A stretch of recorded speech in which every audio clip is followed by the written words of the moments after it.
ধ্বংস করবেন ইনশাআল্লাহ। কসম করে বলি, যে দল, যে সংগঠন কোন ইসলামী শক্তিকে রাজাকার বলবে, কোন ইসলামী শক্তিকে সাম্প্রদায়িক শক্তি বলবে, কোন ইসলামী শক্তিকে মৌলবাদী বলবে, আমরা ধরে নেব তারা ইসলামের দুশমন, ইসলামের শত্রু। চরমোনাইদের সিদ্ধান্ত দিয়েছে যে পিআর সিস্টেমে যদি ভোট হয়, হিন্দু সম্প্রদায় ভোট কেন্দ্রে যাবে না যাবে।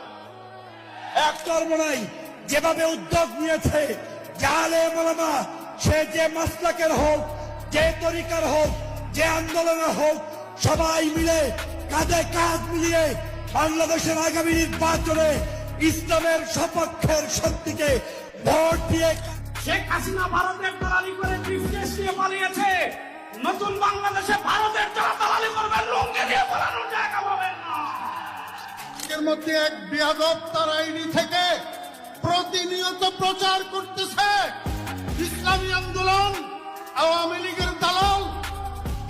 এর থেকে আমরা যেন প্রতারিত না হই।